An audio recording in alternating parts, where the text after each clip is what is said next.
सैनिक कल्याण परिषद द्वारा महात्मा ज्योतिबा फूले जयंती के उपलक्ष्य में शोभा यात्रा का आयोजन किया गया। शोभा यात्रा हनुमान ढाणी सैनिक धर्मशाला से चलकर नेहरू पार्क सैनिक धर्मशाला पहुंची और शहर के मुख्य मार्गों में शोभा यात्रा का अनेक जगह स्वागत हुआ।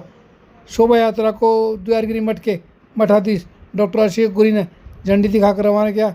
इस अवसर पर उन्होंने कहा कि सामाजिक समरसता के लिए इस प्रकार के आयोजन बेहद ज़रूरी हैं। अशोक गिरी महाराज ने कहा कि इस प्रकार के आयोजन से सामाजिक सद्भाव बढ़ता है। हमें अपनी ऊर्जा सकारात्मक कार्यों में खर्च करनी चाहिए ताकि देश का विकास हो सके। इस अवसर पर जोड़ीवाला हनुमान मंदिर के महंत चरणदास भी उपस्थित थे।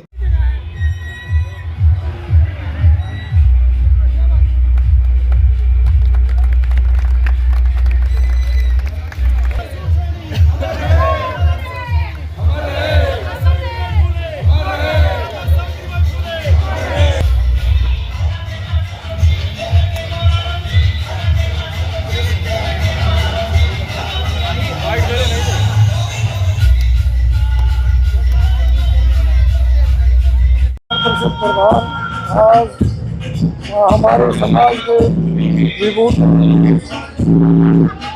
महात्मा ज्योतिबा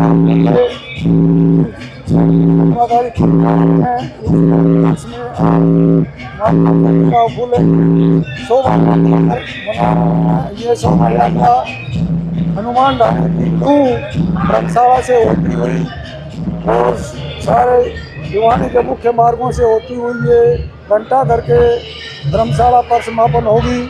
हम महात्मा जी के आदर्शों पर चलने की बहुत ही कोशिश करी है। उन्होंने शिक्षा के बारे में बहुत ही बात करी है। महिला शिक्षा के बारे में उन्होंने इतना जोर दिया है। आज महिला हमारी मान और सम्मान से जी रही है, वो उन्हीं की बदौलत है। महात्मा ज्योतिबा फूले ने अपने शिक्षा के स्कूल शिक्षा संस्थाओं का और समाज का बहुत उत्थान किया है। पिछड़े वर्ग के बारे में उन्हें बहुत ही सहायता करना और जातिवाद को खत्म करना और पिछड़े वर्ग को आगे उभारने के बहुत ही काम किया। धन्यवाद। यात्रा निकाली गई, झंडी दिखाई गई, क्या कहेंगे? मधुरा कैलायनी भिवानी बड़ी धाम पर महान शिक्षा सुधारक शिक्षा के अग्रदूत महात्मा ज्योतिबा फूले के 108वें जयंती उत्सव में सर्व समाज के लोगों ने एक अभियान चलाया है शिक्षा के प्रति जागरूक करना। और आज उसी दौरान इन लोगों ने संस्कृति के संस्कार संपन्न और संपूर्ण कार्य को चलाने वाले सम्यक सेवक हैं। यहाँ पर इन लोगों ने यात्रा निकाली है जो कि भिवानी या हनुमान ढाणी चलकर नेहरू पार्क जाएगी और शिक्षा में अग्रिम काम किया। जो शिक्षा के बगैर कोई भी आप ज्ञान है वो ज्ञान विवेक शून्य है। तो जो समाज सुधारक हैं उन्होंने देखा था कि जिस समय शिक्षा तो कुछ एक लोगों के पास थी तो उन्होंने अपने घर से उनकी श्रीमती जी ने प्रारंभ किया और वो शिक्षा सबको फैलाई। लेकिन हमें कहीं ना कहीं भूल करते हैं कि जो अच्छे समाज सुधारक हुए हैं, समाज को राह देने वाले हुए हैं, समाज को एक मार्ग देने वाले हैं कि उनको हम एक सूत्र बांध देते हैं, यानी कि केवल एक खुट्टे बांध देते हैं। ऐसा नहीं है। शिक्षा सबके लिए है, ज्ञान सबके लिए, जैसे सूर्य प्रकाश सबके लिए वैसे ही समाज सबके लिए है। तो ऐसे सभ्य समाज में उत्पन्न उन्होंने एक सभ्य समाज की रचना की मस्तिष्क पर कि शिक्षा जरूरी है। और कहा भी गया विद्या गुरु नाम गुरु, विद्या सबके गुरु है।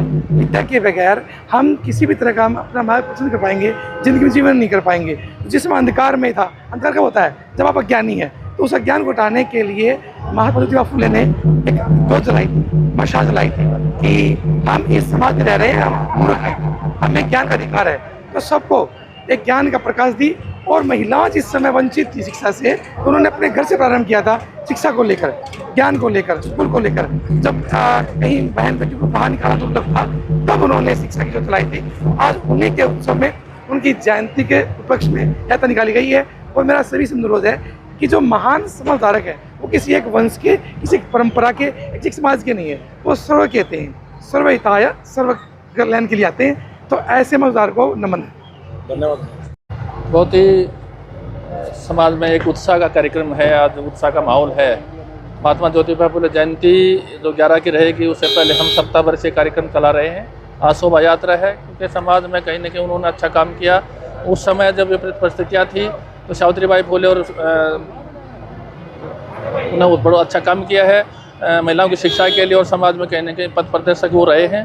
तो महात्मा ज्योतिबा फुले को लेकर के तो लोग अपना एक प्रयास कर रहे हैं ताकि लोगों में और समाज में अपने कहीं न कहीं समाज जागरूक हो, समाज उनके कहीं बताए रास्ते पर चल करके अपने आगे के भविष्य का निर्माण करे। तो मैं धन्यवाद भी करता हूँ, स्वागत करता हूँ। ऐसे कार्यक्रमों का करना और होना समाज के लिए बहुत ज़रूरी है। शिक्षा के बारे में क्या कहेंगे सर? महिला ही थे, मैं मानता हूँ समाज में कहीं उनका अपना इतना बड़ा दायित्व है, इतना बड़ा फर्ज जो उन्होंने अपना अदा किया। आज हम उनको उनकी प्रेरणाओं को और उनको जीवन को लेकर के कहीं अपनी शिक्षा के माध्यम से शिक्षा के लिए काम करें तो समाज में एक तरह से मैं मानता हूँ अच्छा माहौल बनेगा, जागृति आएगी, लोगों में जागरूकता रहेगी तो कहीं न कहीं अच्छा काम करेंगे, समाज के लिए भलाई का काम करेंगे। महापुरुषों को जातियों में बांट दिया, क्या कहेंगे? ये तो कमियां रहती हैं, बाकी फिर भी जो भी जितने भी महापुरुष हैं वो सभी जातियों के हैं। सभी ने उनका कहीं न कहीं उनका मार्ग प्रदर्शन करना भी चाहिए। मार्ग हमें मिला है तो कोई भी महापुरुष को लेकर के जब हम अच्छा काम करें तो उनको पढ़ना भी चाहिए, उनको उनके साथ चलना भी चाहिए। धन्यवाद।